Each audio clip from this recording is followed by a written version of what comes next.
अभिवादन स्वीकार कीजिए ब्रजेश मिश्रा का और आप देखना शुरू कर चुके हैं द डिबेट। बहनों भाइयों, बंगाल की लड़ाई आज की नहीं बल्कि इतिहास की है।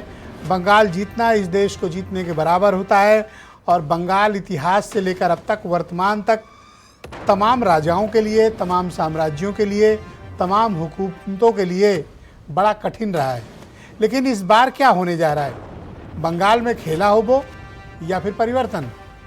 बंगाल की जनता ने क्या तय किया है? कल दूसरे चरण यानी अंतिम चरण का मतदान है।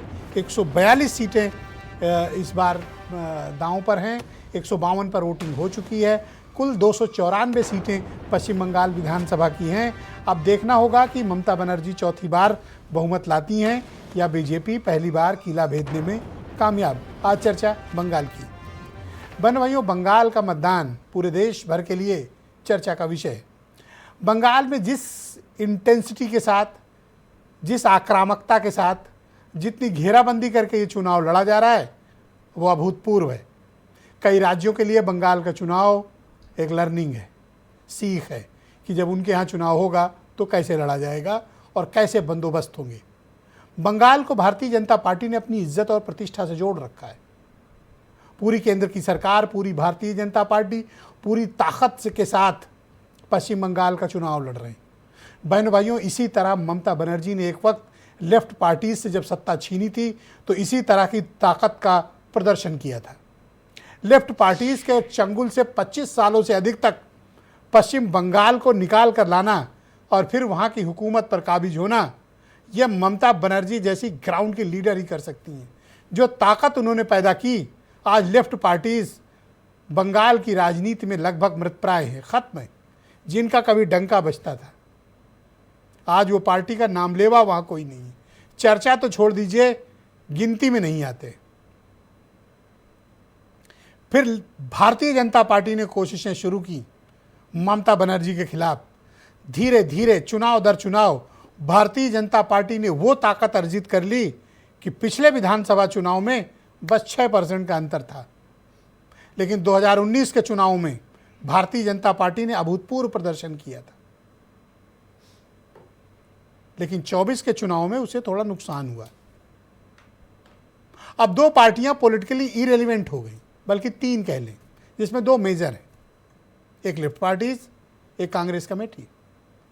वो कांग्रेस कमेटी जिसका लेफ्ट के पहले पूरे पश्चिम बंगाल पर शासन हुआ करता था, वो पार्टी भी वहाँ पर बस नामलेवा बची है। इसी तरह असदुद्दीन ओवैसी का जो प्रभाव था, वो प्रभाव भी बंगाल में इस बार देखने को ही नहीं मिला। तो मुकाबला किसके बीच है? एकदम आमने सामने का है। बहनों भाइयों, 100 वोट पड़ रहे हैं तो 93 वोट आमने सामने के लिए पड़ रहे हैं, या तो टीएमसी को या बीजेपी को। कोई अपने वोट खराब नहीं कर रहा। और बंगालियों का प्राइड तो आप जानते ही हैं, वो अपने को बहुत सुपीरियर रेस मानते हैं। बौद्धिक, पढ़े लिखे, इस देश में जितने भी महान विभूतियाँ शिक्षा के क्षेत्र में हुई, इनोवेशन के क्षेत्र में हुई, वो सब बंगाल से रही हैं। तो बंगाल प्राइड एक अलग विषय है। लेकिन बीजेपी ने भी इस बार कोई कमी नहीं छोड़ी है। ममता बनर्जी बंगाल प्राइड की लड़ाई लड़ रही है तो भारतीय जनता पार्टी परिवर्तन की लड़ाई लड़ रही है। और अकेले नहीं लड़ रही बीजेपी, पूरी ताकत के साथ लड़ रही है। लेकिन ग्राउंड पर बीजेपी का मुकाबला कोई सामान्य विपक्ष से नहीं है, ममता बनर्जी से, जिनके न तो दामन पर कोई दाग है, जब न तो उनकी नीयत पर कोई शक, न उनकी सांगठनिक क्षमता पर किसी को कोई शक शुबा। वो एक अभूतपूर्व नेता हैं। एक महिला जो कांग्रेस से बगावत करके निकली, अपने दम पर पार्टी बनाई, अपने दम पर 3 बार की सरकार। बहनों भाइयों, ऐसे उदाहरण बहुत कम देखने को मिलेंगे, या तो जयललिता या मायावती या ममता बनर्जी। ममता बनर्जी उस पीढ़ी की आखिरी नेता हैं जिन्होंने इतनी शक्ति पैदा की कि पूरे बंगाल पर कब्जा कर लिया। यहाँ लोगों से मोहल्ले नहीं कब्जा होते हैं। तो इस बार बंगाल ने क्या तय किया है? क्या परिवर्तन होने जा रहा है? अगर आप किसी नॉर्थ पट्टी के लोगों से बात करें जो वहाँ पर मौजूद हैं, या बीजेपी के लोगों से, या कोई सर्वे देखें, तो आप ये पाएंगे कि भारतीय जनता पार्टी इस बार बंगाल में परिवर्तन करेगी। लेकिन खाँटी बंगालियों से आप बात करें, स्थानीय लोगों से बात करें, स्थानीय पत्रकारों से बात करें तो टीएमसी का कोई जोड़ नहीं बताते। इसका मतलब अंतर बहुत ज़्यादा नहीं होगा। तो क्या फ्रैक्चर्ड मैंडेट आएगा? नहीं आएगा। जिसका आएगा साफ आएगा। और एक बात और बता दे रहा हूँ, सुरेंद्र राजपूत बताएं न बताएं, जिसका आएगा पूरा आएगा।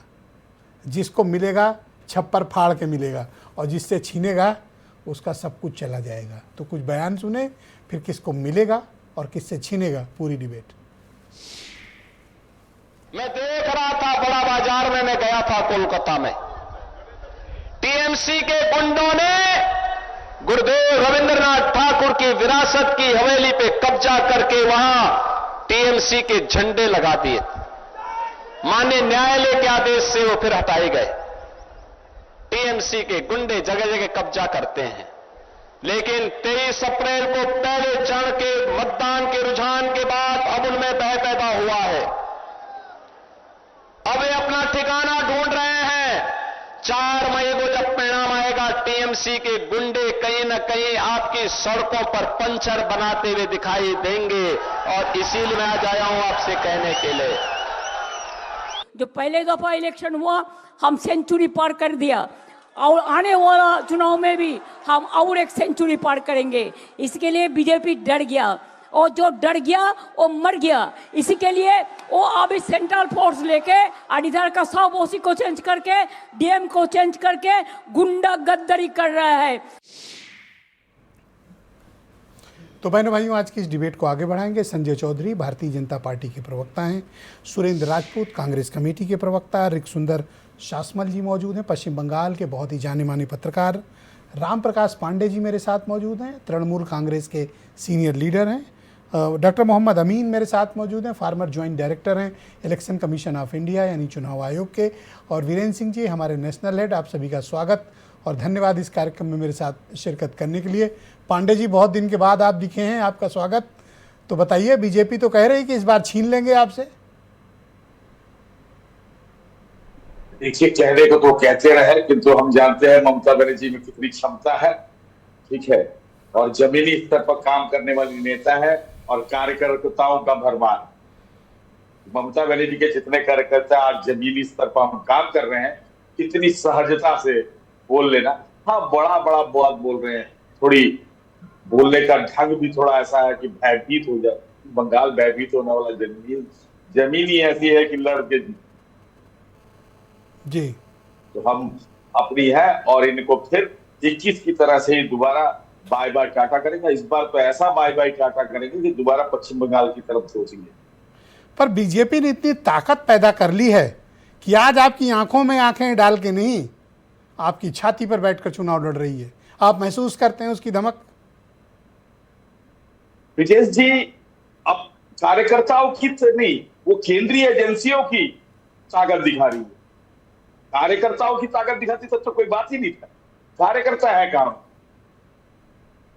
है, बूथ में बैठने वाले आदमी नहीं है, और वो भाई ठीक है, सीआरपीएफ इसके बल से दिखा रहे हैं तो वो दिखाए, जनता देख रही है। और पश्चिम बंगाल की जिस तरह से वो भाषा का प्रयोग कर रहे हैं, तो इस तरह की भाषा पश्चिम बंगाल में बोलेंगे तो पश्चिम बंगाल की जनता इनको बड़ा अच्छा तरह से जवाब देगी।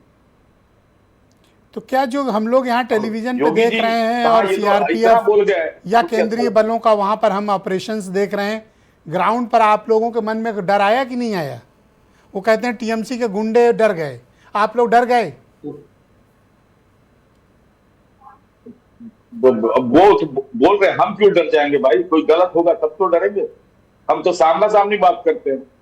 सीआरपीएफ है, ठीक है, केंद्रीय बल आप अपना काम कर रहे हैं, इलेक्शन कमीशन ने आपको भेजा है, हम कार्यकर्ता के हिसाब से काम कर रहे हैं।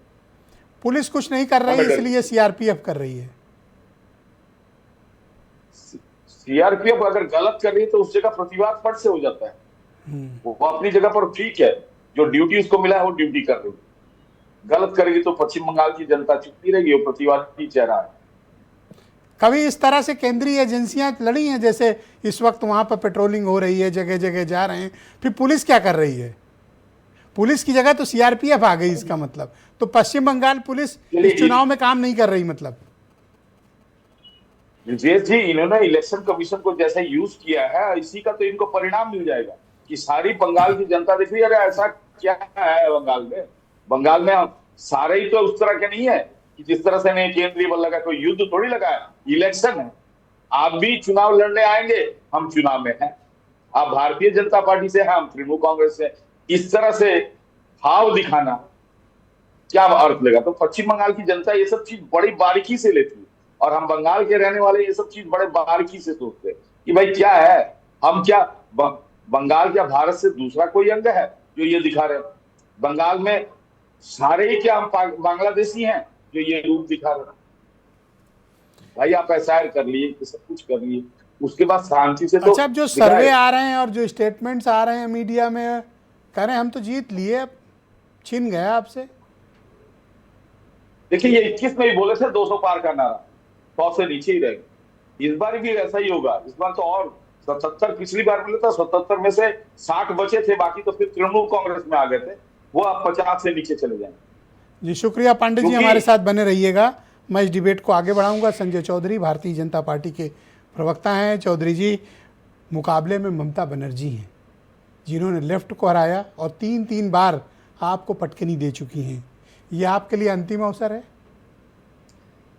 देखिए, सबसे पहले तो बधाई।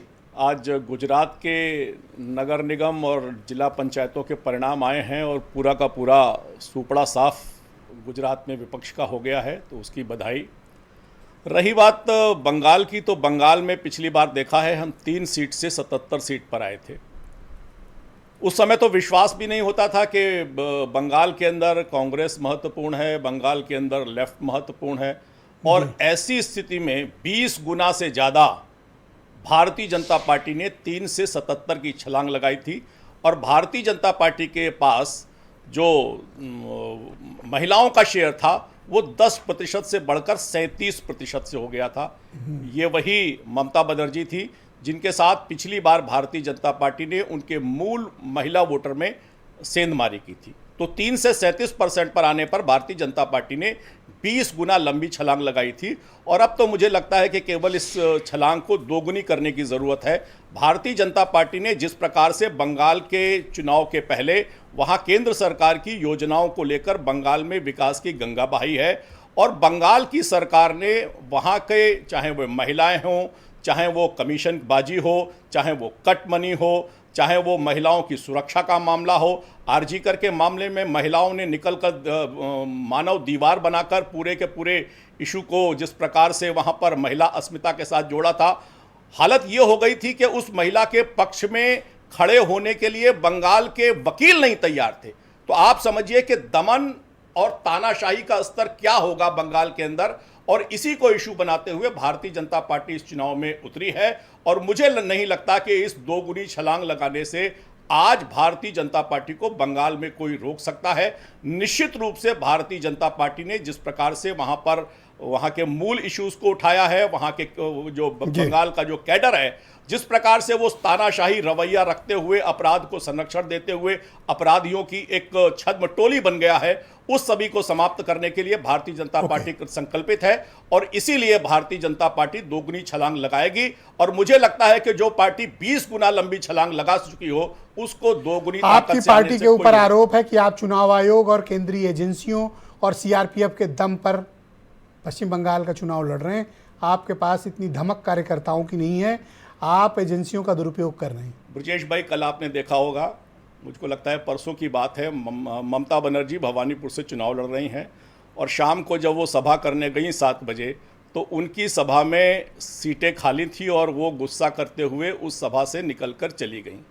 तो ये वहाँ का परिणाम है, जिस प्रकार से तेज़ी से वहाँ पर माहौल बदल रहा है। भारतीय जनता पार्टी के पक्ष में बहुमत की सुनामी आ रही है, और मैं कहता हूं कि जब 4 तारीख को रिजल्ट आएगा तो हम और आप यहां बैठेंगे।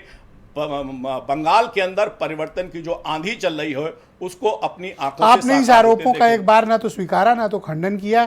आप चुनाव आयोग और केंद्रीय अर्धसैनिक बलों का दुरुपयोग कर रहे हैं बंगाल में। नहीं, कोई दुरुपयोग नहीं। मुझे लगता है कि जो आज उनके मुझे दोबारा क्यों पूछना पड़ा, आपने पहली बार में खंडन नहीं, वो जनता के बीच में कोई वो इशू ही नहीं है। अगर चुनाव आयोग की बात होती, परसेप्शन तो यही है।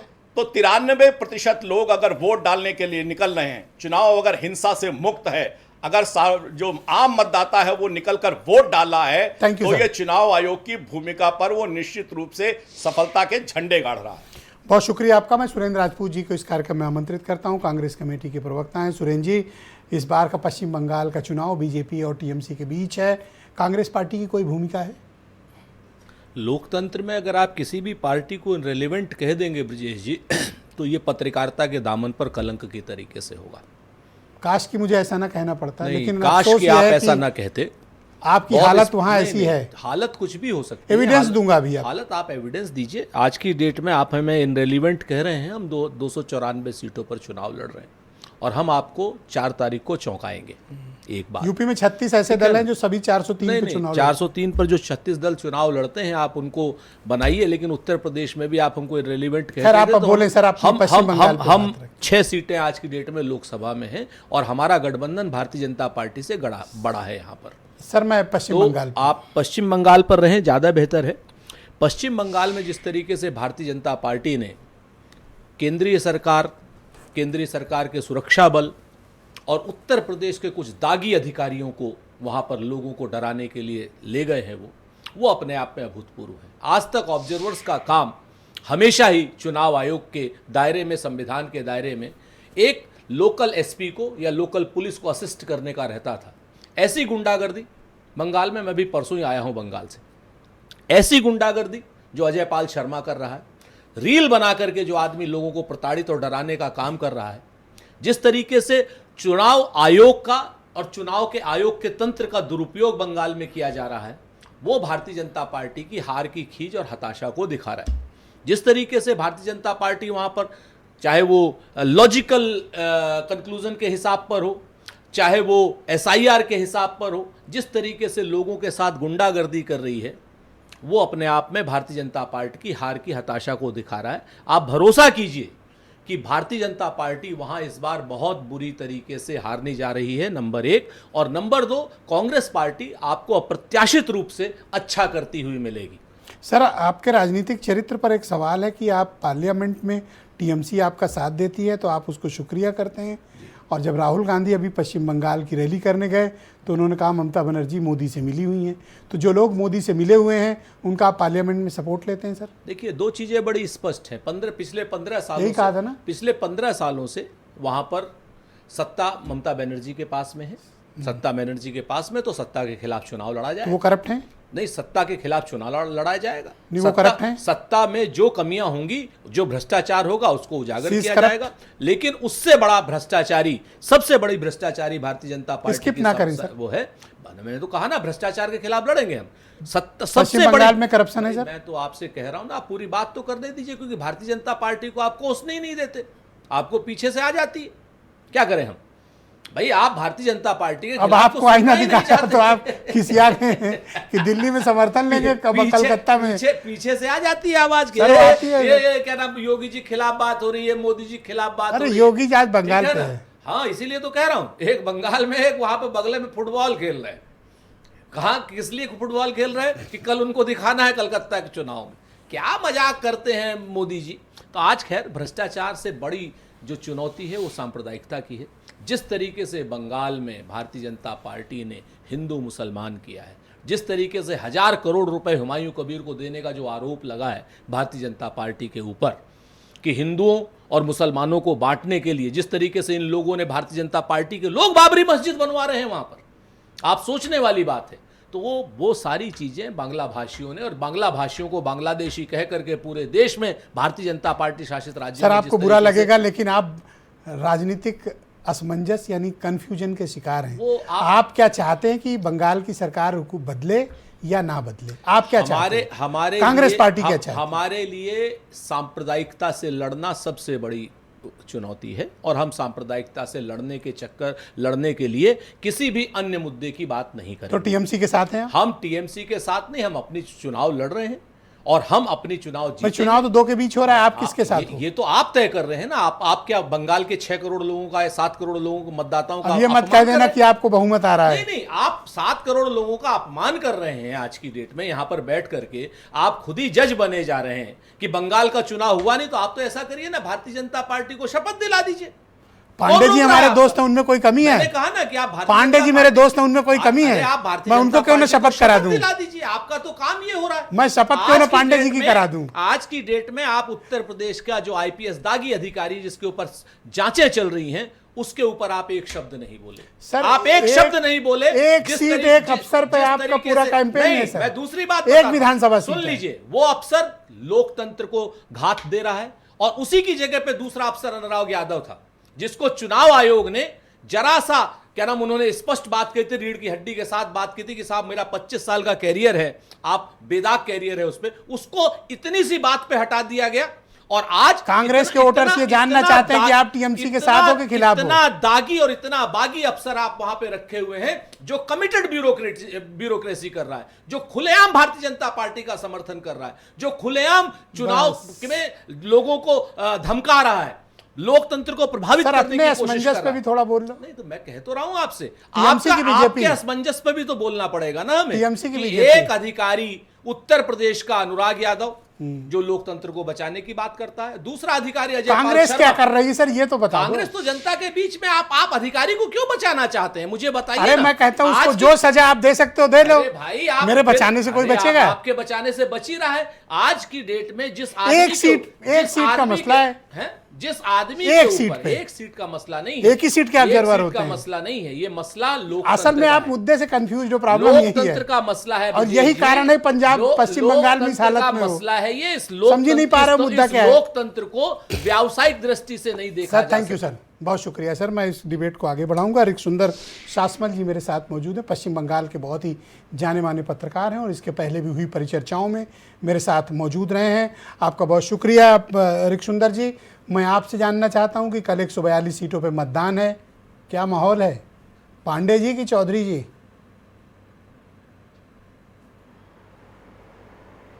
सर आपने आवाज़ म्यूट कर रखी, उसको अनम्यूट करें प्लीज़।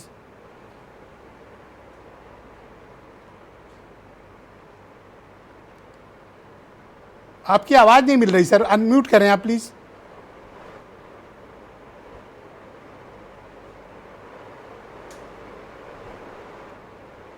बोलिए।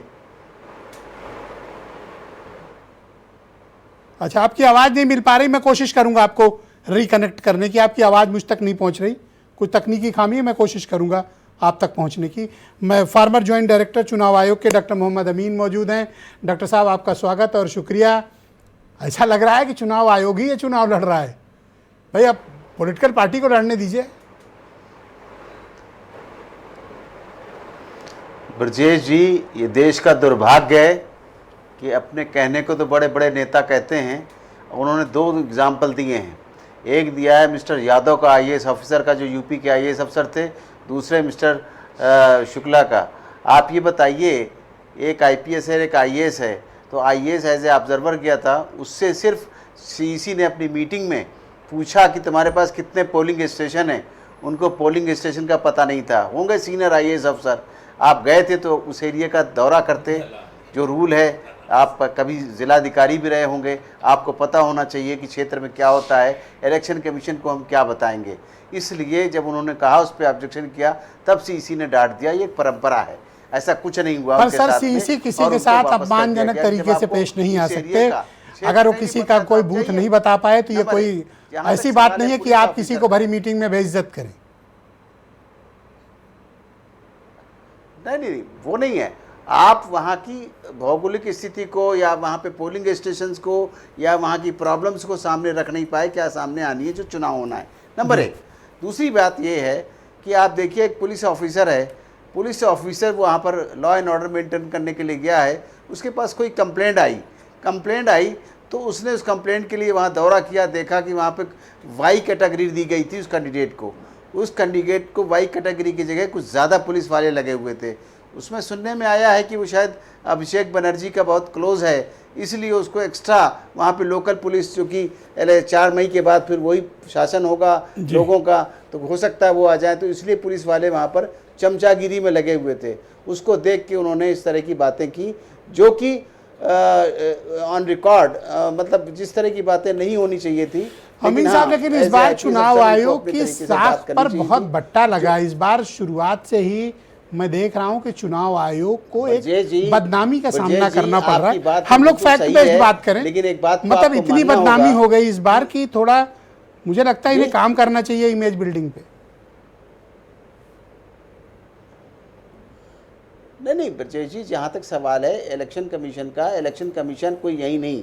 आपको याद करिए लालू यादव का जो चुनाव था बिहार का, जब वो सीएम थे, वहाँ पर किस तरह से केजे राव ने वहाँ पर दोबारा मतदान कराया था, किस तरह वहाँ फोर्स एम्प्लॉयमेंट की गई थी। ये कांग्रेस का रिजीम था, ऐसा नहीं है। जब हटी लालू और उसके बाद ममता जी की जब सरकार आई है, तो लेफ्ट वालों का किस तरह वहाँ पर प्रकोप था और किस तरह से आतंकवाद मचा हुआ था उस वक़्त फोर्सेस अगर नहीं लगाई जाती तो मैं समझता हूँ कि वहाँ पर ममता बनर्जी नहीं आ पाती। आज जो इलेक्शन की बात हो रही है, इन लोगों ने ये कहा, बीजेपी ने भी यही कहा, यही टीएमसी ने भी कहा कि यहाँ पे ज़्यादा राउंड में चुनाव नहीं होने चाहिए, 2 राउंड में होने चाहिए।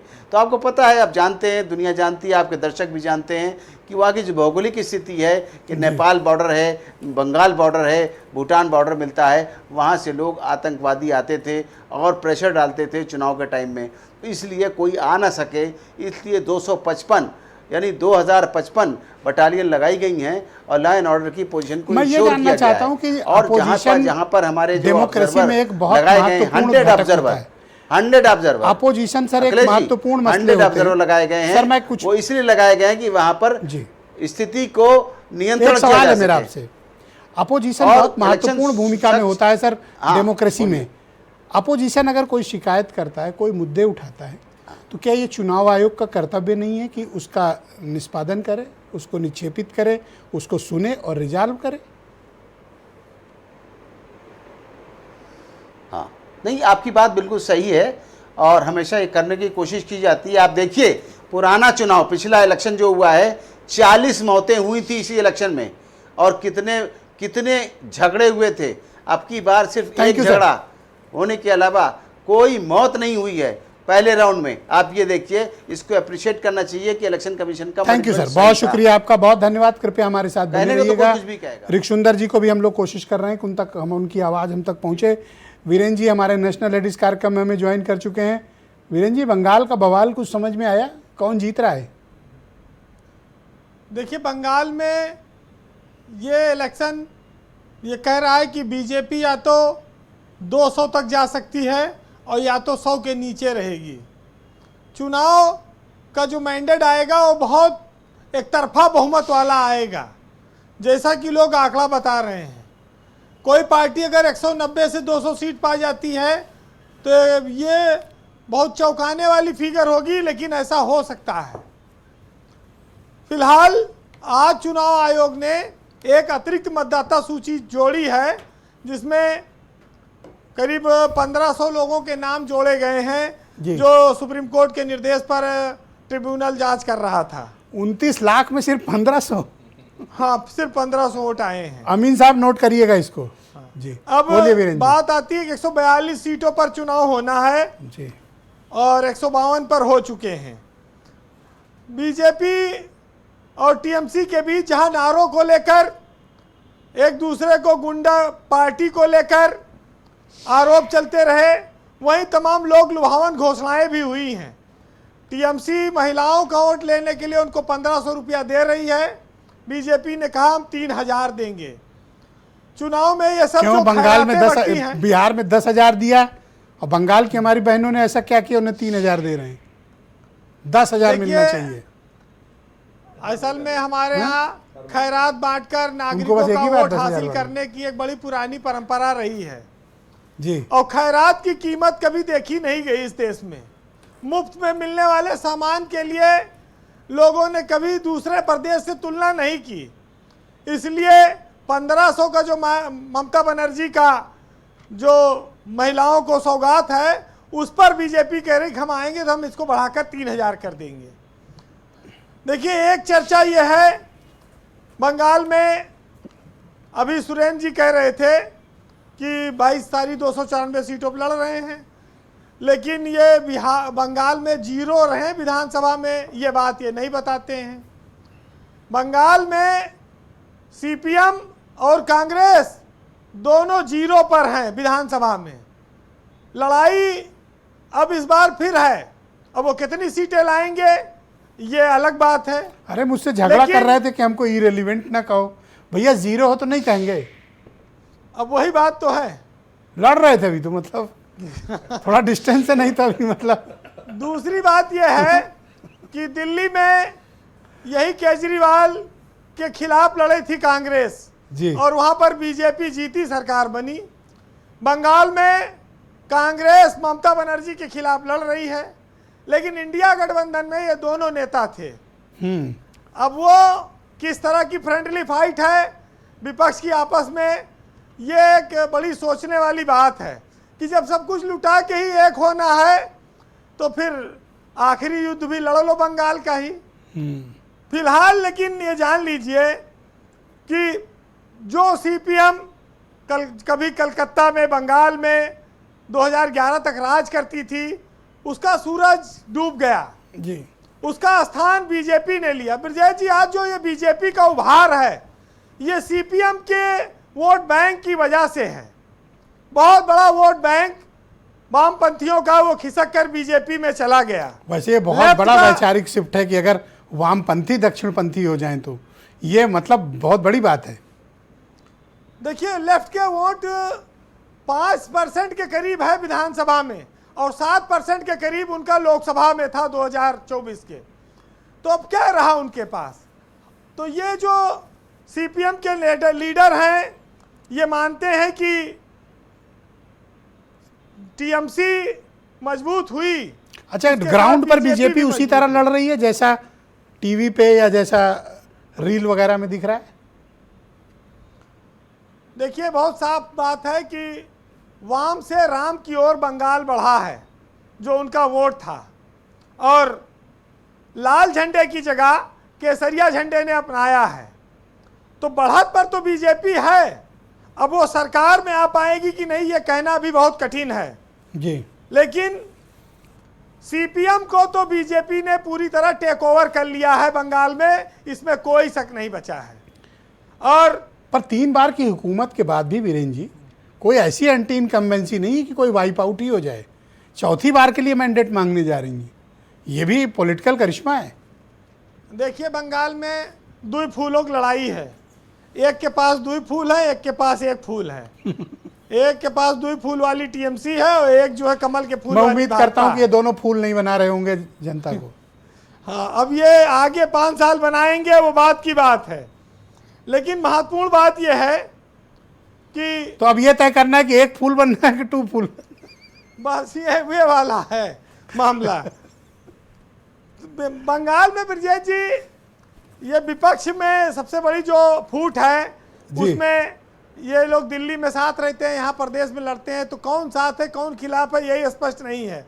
लेकिन एक चीज जरूर कहूँगा कि बंगाल की जनता ने जिसको जब जब मैंडेट दिया, चुना, बहुमत में दिया, चाहे कांग्रेस हो, चाहे वामपंथ की सरकारें रही हो और चाहे अब टीएमसी है, लंबे लंबे समय तक ये लोग राज किए हैं। अब अगर आम जनमानस का विश्वास बीजेपी की ओर बढ़ रहा है, बीजेपी सत्ता में आती है, तो फिर बीजेपी की वो हसरत पूरी हो जाएगी कि वो छोटे राज्यों में न जीते। उड़ीसा उसके पास है, बंगाल आ जाए, उसके पास बिहार है, उत्तर प्रदेश है, सारे बड़े राज्य हैं जी। तो फिर उसको बहुत छोटे राज्यों की जरूरत नहीं रह जाएगी। तो अब देखना यह है कि करिश्मा क्या होता है। फिलहाल बंगाल में जादूगर रहते रहे हैं, बंगाल का जादू कुछ भी कर सकता है। 93% वोट पड़ना सत्ता के खिलाफ भी जा सकता है और सत्ता के पक्ष में भी जा सकता है। अब ये रिजल्ट बताएगा। लेकिन सबसे बड़ी बात यह है कि लोग बंगाल के काले जादू से तो डरते हैं, लेकिन काली करतूतों से नहीं डरते। तो ये बड़ा अंतर है। फिलहाल आप सुनिएगा कि काला जादू फैल रहा है और खुदा खामोश खड़ा है। काले साए नाच रहे हैं और चारों तरफ पुरसोर हवा है। आग दिखाकर जलने वालों, किसकी आग में कौन जला है? और लाखों भेड़ें दौड़ रही हैं, एक गड़रिया हाँक रहा है। वीरेन जी, इस पूरी डिबेट में हर कोई जानता है कि काला कपड़ा पहन के यहाँ कौन बैठा हुआ है। आपका बहुत शुक्रिया वीरेन।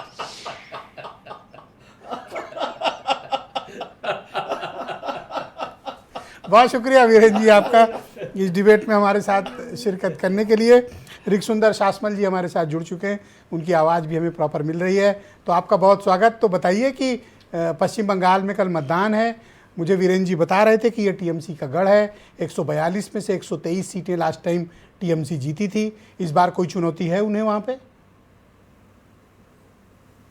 जी बिल्कुल, चुनौती इस बार दूसरी चरण की मतदान में बहुत ज्यादा है, क्योंकि पहली चरण में जितना शांतिपूर्वक जो कुछ भी है बहुत ही कम घटना के जरिए से वो गुजर गया है, बहुत ही कम घटना हुआ है। और ये एक रिकॉर्ड हुआ है कि इस तरह का चुनाव अभी तक पश्चिम बंगाल में कभी भी नहीं हुआ है। जैसे कि हमने भी कई सारे चुनाव कवरेज किया था, लेकिन उसमें इस तरह का कोई शांतिपूर्वक माहौल हम लोगों ने नहीं देखा। अब बात आता है दूसरी चरण की। अगर हम लोग बात करेंगे जिस मुद्दा को लेकर ज्यादातर सरकार पक्ष बता रहे हैं या फिर जिस मुद्दा को लेकर अभी फिलहाल माहौल गर्म है, वो है दबंग ऑफिसर। तो दबंग ऑफिसर को लाया गया है और उनको पुलिस ऑब्जर्वर में रखा गया है, फिर वो अपने तरीके से सारे चीज जो कर रहे हैं, ये एक बात है। लेकिन दूसरी ओर कहाँ पे कर रहे हैं और किस एरिया में कर रहा है, वो भी एक बात है कि जहांगीर खान ये बहुत ही जाने माने राजनीतिक नेता है और टीएमसी के उम्मीदवार हैं। तो इनकी एरिया में अजय पाल शर्मा जी जा रहे हैं, फिर वहां पे अपना जो कार्रवाई है वो कर रहे हैं, कड़ी निगरानी में जैसे हो उसका प्रयास कर रहे हैं। दूसरी ओर जहांगीर खान ने भी तो उन्होंने कहा वो भी पुष्पा है। तो अगर देखिए पुष्पा अगर रहेंगे तो दबंग ऑफिसर भी रहना चाहिए। तो उस हिसाब से माहौल एक तरह से गर्म है, लेकिन ऐसा कुछ नहीं हुआ है। कई सिंघम और कई पुष्पा बंगाल में घूम रहे हैं। तो इस तरह का घटना अगर हम लोग इसको ज्यादा अहमियत देंगे तो पोलिंग का जो मेन इश्यूज है कि इलेक्शन कमीशन जो चाहता है पीसफुल पोलिंग, जो कि पहला और आखिरी जो उनका लक्ष्य है कि पीसफुल पोलिंग करवाना बंगाल में, तो उसके लिए ही इतने सारे अरेंजमेंट। तो अगर इसको देखा जाए कि उसका जितना भी प्रयास किया जाए। सर, राजनीतिक माहौल क्या है टीएमसी और बीजेपी के बीच का ये मुकाबला? कुछ लोग तो कह रहे हैं एक तरफा है, कुछ कह रहे हैं बीजेपी काफ़ी हावी है।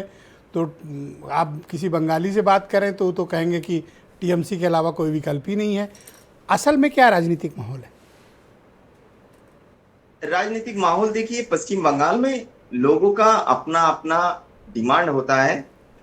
जैसे मैंने पहले भी कहा था, आपका पिछले जो डिबेट था उसमें भी, कि कई सारे पॉइंट्स हैं जिसको हम लोग अगर एक साथ लाएंगे तो उसमें देखा जाएगा कि जो भ्रष्टाचार से लेकर लोगों का नौकरी होने का जितना दावा, फिर जितना भी इंडस्ट्री आने का जितना लोगों का एक चाहत है, वो नहीं है। कई सारे लोग, कई संख्या में, लाखों की तादाद पर लोगों का भीड़ आया है जो वोट डालने के लिए आया है। वो सारे बाहर के जिले में, बाहर के राज्यों में काम करते हैं।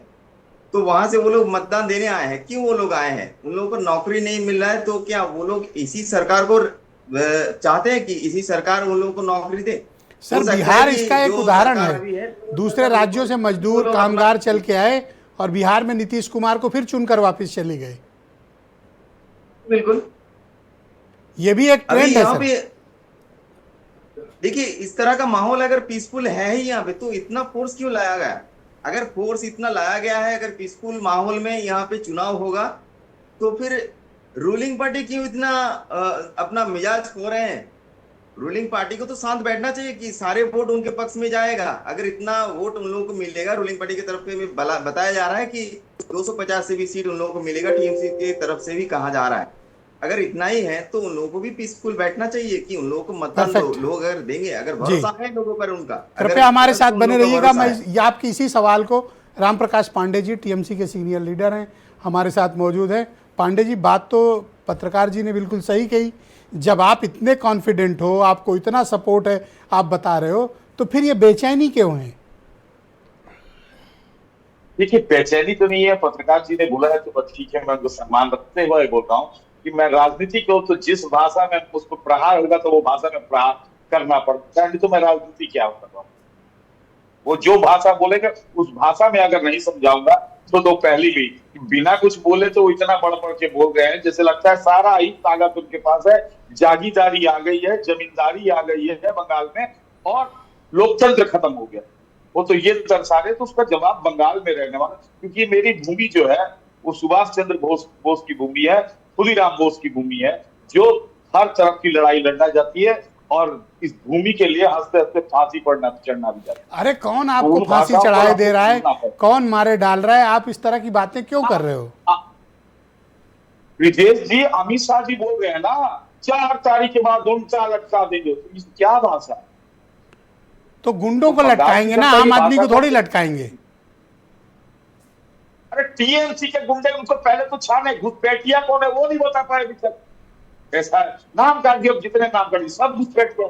देखिए तो उनके पास अभी वो टीएमसी में जितना सबको गुंडे सबको लटका देंगे, तो ये बात है। सर आप क्यों इतनी गंभीरता से ले रहे हो? चुनाव के दौरान इस तरह की शब्दावली अपने लोगों का मनोबल बढ़ाने के लिए किया जाता है। एक्चुअल में अमित शाह किसी को थोड़ी उल्टा लटकाए कहीं। ब्रिजेश जी मेरे को अच्छा, वो तो इतना तक बोल दिया, योगी जी बोले कि स्वामी विवेकानंद ने बोला था तुम मुझे खून दो मैं तुम्हें आजादी। सही बात जी। अब स्वामी विवेकानंद जी कब बोले थे ये बात हमारे को तो पता नहीं। आपके ऊपर आरोप है कि आप लोग वहां पर अत्याचार करके, अन्याय करके, हिंसा का सहारा लेकर चुनाव जीतते आए हैं। इस बार अगर आपने ऐसी कोई कोशिश की तो सीआरपीएफ खड़ी है लाठी लेकर। देखिए ना, हम ऐसा है और बड़ी शांति प्रिय का समय हमेशा ही हुआ है, ठीक है। और उनके जो है उस बार इसको भ्रम को तोड़ दिया कि एसआईआर करने के बाद भी देखिए कि इतने करने के बाद भी परसेंटेज कितना बढ़ रहा है। थैंक यू सर, बहुत शुक्रिया पांडे जी, कृपया बने रहिएगा हमारे साथ। मैं संजय चौधरी जी को इन्वाइट करता हूं। संजय चौधरी जी, आप सामने सामने लड़ो ना, आप ये क्या बार बार कहते हो टीएमसी के गुंडे, टीएमसी के गुंडे? इसका मतलब आप डरते हो उनसे। ब्रजेश भाई, अभी चर्चा हो रही थी और उसमें एक लाइटर मोड में मैं कहना चाहता हूं, आपने बात की थी कि सिंघम की और आपने बात की थी पुष्पा की। तो ये सिंघम और पुष्पम नहीं, मुझको लगता है कि रहमान डकैत के इलाके में अब धुरंधर पहुंच गया है और इसीलिए ये स्थितियों की चर्चा हो रही है। एक ही सीट पे तो है धुरंधर, बाकी क्या करेगा? देखिए, असर ही काफ़ी है मुझे लगता है। दरअसल बात क्या है कि बंगाल का चुनाव सदैव रक्त रंजित रहा है। ये बंगाल का इतिहास है, पुराने चुनाव का आंखों देखा हाल है और इस बार का चुनाव निश्चित रूप से बदला हुआ चुनाव है और इस बदले हुए चुनाव में लोग स्वतंत्रता से निकल रहे हैं। पहले चुनाव की तुलना में ज़्यादा अपने घर से सुरक्षित निकलते हुए अधिक संख्या में वोट डाल रहे हैं। ये बदले हुए वातावरण का परिणाम है और इसीलिए परिवर्तन की बयार को लाने के लिए जनता निकल रही है। चुनाव आयोग को आप लाख गाली दीजिए, लेकिन इतना होने के बावजूद भी, वोट करने के बाद भी अगर परसेंटेज ऑफ वोट बढ़ रहा है, अगर पड़े हुए मतों की संख्या बढ़ रही है, तो ये बताता है कि निश्चित रूप से सही दिशा में किया गया काम है।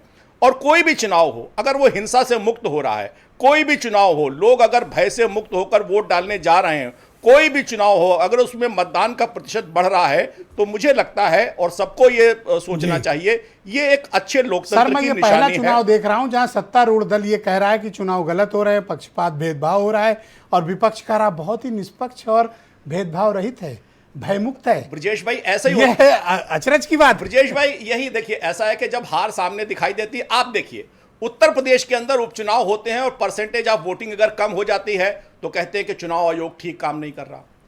अगर कहीं परसेंटेज ऑफ वोट बढ़ जाते हैं तो हार सामने दिखाई देती है तो कहते हैं कि नहीं नहीं, चुनाव आयोग ठीक नहीं काम कर रहा। वास्तव में संभावित हार को सामने देखते हुए राजनीतिक दल परसेप्शन बनाने का खेल करते हैं, लेकिन निश्चित रूप से बंगाल परिवर्तन की बयार की सुनामी की ओर आगे बढ़ रहा है और ये पूरे के पूरे पांडे जी प्लीज, ये बंगाल के ये राउंड पूरा हो जाने दें, मैं समझ लूंगा। ये बंगाल के चुनाव के परिणाम को परिवर्तन में परिवर्तित करने का शंखनाद आज जनता ने दिखा दिया है।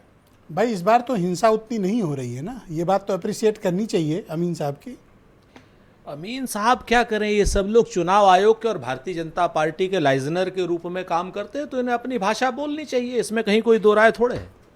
इनको तो अनुराग यादव का ये कहना कि उसके पास बूथ की संख्या चुनाव पे अवसर व्यक्ति नहीं विशेष पे बिल्कुल क्या बात व्यक्ति करेंगे? विशेष की बात नहीं, जो आदमी दलाली करेगा उसको दलाल कहा जाएगा, उसमें कौन सी बड़ी बात है, बुरी बात थोड़े है।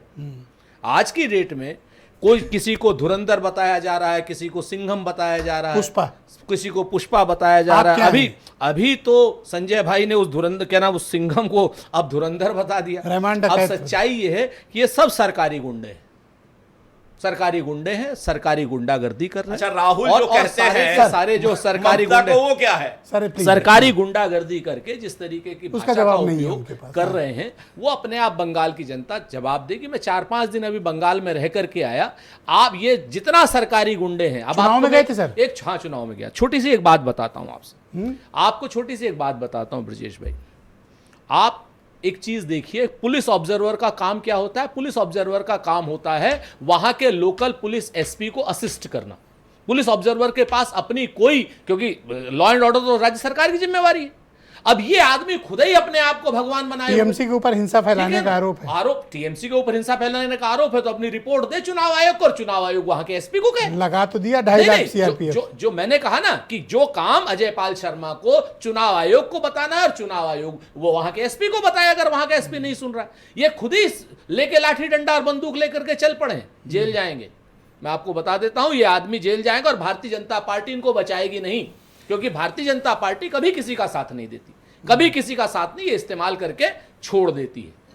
आज उत्तर प्रदेश हो, हैदराबाद में बिहार हो, एफआईआर लिखा दो सर। है नहीं, हैदराबाद में नहीं, बंगाल में एफआईआर हो गई है। अच्छा ठीक, हाँ, बंगाल में एफआईआर ठीक हो है गई, सर। हमें हैदराबाद में एफआईआर लिखाने की जरूरत नहीं। ठीक है। दूसरी बात, चुनाव आयोग की जितनी कारगुजारियां हैं, चाहे वो लॉजिकल कंक्लूजन पे हो, चाहे वो एसआईआर पे हो, और चाहे अभी सीएपीएफ के गलत इस्तेमाल पर हो, ये सारी चीजें बंगाल की जनता देख रही है। मैं दाएं बाएं की बात नहीं करता, लेकिन एक चीज मैं बताता हूं कि इस बार का चुनाव आयोग भारतीय जनता पार्टी की एक एक्सटेंशन एजेंसी के रूप में काम सर कर रहा खाता है। खुलेगा आपका?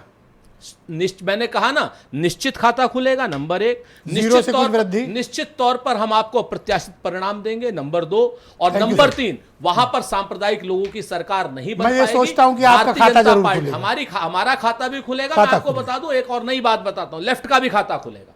हैं? इस चीज को भी लिख लीजिए आप।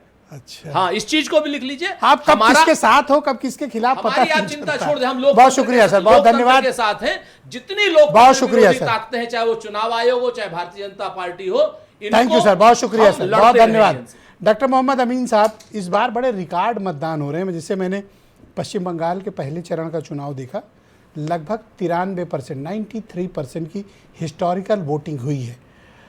इसके पीछे कारण क्या मानते हैं आप? एसआईआर या फिर कुछ और? ब्रजेश जी, ये कमाल है एसआईआर का। प्यूरिफाइड हुई ये लिस्ट। पहले भी इस बंगाल में 82% पड़े हैं वोट, ऐसा नहीं है। जब प्यूरिफाई हो गई लिस्ट तो वो आ गया रिकॉर्ड ऊपर, यानी 92, 93, 94 तक आ गया। इसमें कोई बड़ी उपलब्धि नहीं हुई है कोई ज़्यादा, लेकिन हाँ, जो बोगस वोट थे उन लिस्टों को हटा दिया गया, तो ये वोट, असली वोट ऊपर आके पड़े हैं। जहाँ तक सवाल है, लोग खिसिया कर, समझे ब्रजेश जी, लोग खिसिया कर इलेक्शन कमीशन को उल्टी सीधी बातें कहते हैं, उनके अधिकारियों को उल्टी सीधी बातें कहते हैं। उनका काम है, देखिए मैं बताऊं आपको, इलेक्शन कमीशन में ब्रजेश जी मैंने काम किया है और किसी ने नहीं किया है। बाहर से देखा है, बाहर से सुना है, और कुछ नहीं अंदर से। इलेक्शन कमीशन के जो बाहर के ऑब्जर्वर होते हैं वो एसपी को कंट्रोल करते हैं जी, और डीएम को कंट्रोल करते क्या हैं। ये वो मजाक कहलाते कर हैं- रहे हैं? सर एक सेकंड, नहीं सर, आप किसी सर एक बात है सर, ऐसे अपमानजनक बात नहीं, गलत बात। आप सर कोई भी किसी के IPS साथ आप इस तरह की SPी भाषा के अंडर नहीं, में कृपया। काम नहीं करता, ये झूठ बोलता है। हाँ ठीक है सर, आप हमेशा बोलिए, झूठ बोलने आपकी की बात आदत बोलने है। दे। आप काले कपड़े अपमानजनक बोलने की मत आदत करिए, इनकी नहीं, है। आप सम्मान से इनकी सम्मान से झूठ पेश बोलने की आएं, आदत आप है। सम्मान से पेश आएं सर, सर सम्मान से पेश आएं। मैं आपसे रिक्वेस्ट करता हूँ, आप सर सम्मान से पेश आएं, आप कृपया सम्मान से पेश आएं। जी, अब हो गया, आपने बात कह ली ना, अब हाँ बोले सर। जारी नहीं है। अमीन साहब कंटिन्यू। समझे, इसको आदत है बदतमीजी करने की। ये अरे भाई थैंक यू सर, क्या है क्या नहीं है, अपना काम करो। Thank you sir. ऋक सुंदर जी करनी है, सीधे भारतीय जनता ऋक सुंदर पार्टी जी कार्यालय हमारे में साथ जाओ, मौजूद हैं। संजय चौधरी जी से तो कहो और बाकायदा ज्वाइन शासमल जी आपसे मैं सब जानना डायरेक्ट दलाली मेरे करें। नाम का इस्तेमाल मत कीजिए। लेकिन तरीका है सामान्य अधिकारी को वैसे कौन सा सामान्य अधिकारी है? रिटायर्ड अधिकारी है, बेशक होता है। ये क्या बात होती है? बिल्कुल पूरी आप तरह अपनी से बात को अपने बातों के साथ रखिए। करे दलाली। कोई आदमी न्यूट्रल है, अधिकारी है, हर न्यूट्रल आदमी आपके लिए विरोधी हो जाएगा। आप उसकी छाती पर चढ़ जाएंगे। नहीं, thank you sir, thank you sir. हार की हताशा के अपने मुझे सर मत लाइए। हार की हताशा है और ये काले कपड़ा आपका सर पर चढ़ जाएगा। मुझको लगता है हार की हताशा में शब्दों पर नियंत्रण रखिए। थैंक यू सर, बहुत हार शुक्रिया, की बहुत हताशा नहीं धन्यवाद। चलेगी। ऋक सुंदर जी को लाया जाए डिबेट में। ऋक सुंदर जी, क्या आपको लगता है कि टीएमसी के इस गढ़ में भारतीय जनता पार्टी सेंध लगा पाएगी? देखिए, अगर हम लोग इस मुद्दे पे बात करें कि पोलिंग परसेंटेज, डॉक्टर मोहम्मद अमीन साहब ने भी कुछ इसी बारे में चर्चा करने जा रहे थे। तो पोलिंग परसेंटेज के बारे में अगर हम लोग बात करेंगे तो सही ढंग से ही पोलिंग परसेंटेज जो है, देखिए एसआईआर के बदौलत बहुत सारे नाम यहाँ से जैसे कट दिया गया है, तो उस हिसाब से एसआईआर से जो इफेक्ट है उसमें पोलिंग परसेंटेज बढ़ने का चांसेस बहुत ज्यादा है। और पोलिंग अगर सही ढंग से होता है, अगर सही रूप से अगर पोलिंग हो गया है तो उसमें पोलिंग परसेंटेज इतना ही आने का चांसेस है। जिस तरह से पिछले बार 83 लेकर 88 तक पोलिंग परसेंटेज हो गया था, तो उस हिसाब से जैसे पहले चरण में मैंने देखा 93% तक गया, इस बार भी आप उम्मीद करते हो कि 93% या इससे ज्यादा? इस तरह का उम्मीद किया जा सकता है, क्योंकि सबसे बड़ी बात जो है, देखिए जिस तरह से पहले फेज का जो पोलिंग था उसके 1-2 दिन पहले से जिस तरह से बहुत सारे क्रिमिनल्स को अरेस्ट कर दिया गया था, जो कि वायलेंस कर सकते हैं, जो कि इनलिस्टेड है, तो इस तरह का क्रिमिनल इस बार भी काफी सारे करीब 2000 से ज्यादा क्रिमिनल को अरेस्ट कर दिया गया है। तो माहौल को शांत रखने के लिए जिस तरह का उपाय लेना चाहिए, उस तरह का जो रास्ता है वो रास्ता अपने हिसाब से। अच्छा, ये बताइए आप, अपने ढंग से डेमोक्रेसी में मैक्सिमम पार्टिसिपेशन बहुत मैटर करता है। 93% लोग जब अपनी सरकार चुनते हैं तो उससे ज़्यादा बेहतर परिणाम और कुछ नहीं हो सकता कि पब्लिक क्या चाहती। यानी 100 में से 93 लोग अपनी सरकार चुनने आ रहे हैं। अगर इतनी बड़ी संख्या में लोग वोट डालने आ रहे हैं तो इससे ज़्यादा फेयर इलेक्शन फिर और क्या होगा? अब जो होगा डिसाइड हो जाएगा। बिल्कुल से बोलिए जी। फिलहाल जो माहौल है इसमें हम लोग देख सकते हैं कि इस बार भी सेकेंड फेज में काफी भारी संख्या में फोर्स भी लाया गया है, और जिस तरह से फोर्स को डिप्लॉय किया गया है, साथ ही साथ काफी सारे जो आर्मर व्हीकल हैं इनको भी तैनात किया गया है। तो माहौल को इस तरह से नहीं कि युद्ध के माहौल है, लेकिन माहौल ये है कि जो बहुत शुक्रिया, बहुत धन्यवाद में जो खौफ है आपका, बहुत शुक्रिया। मैं अपने सभी अतिथियों का बहुत आभार प्रकट करता हूं कि आप सब ने एक राजनीतिक परिचर्चा में अपना अपना पक्ष प्रस्तुत किया। और बहनों भाइयों, आप सबका बहुत शुक्रिया, धन्यवाद इस कार्यक्रम को देखने के लिए। एक छोटे से ब्रेक के बाद आपको दिखाएंगे कि गंगा एक्सप्रेसवे बनकर तैयार है। 594 किलोमीटर वेस्ट टू ईस्ट, पश्चिम को पूर्वांचल से मिलाने वाला एक बेहतरीन एक्सप्रेसवे। इसके कुछ नज़ारे, कुछ झलक एक छोटे से ब्रेक के बाद।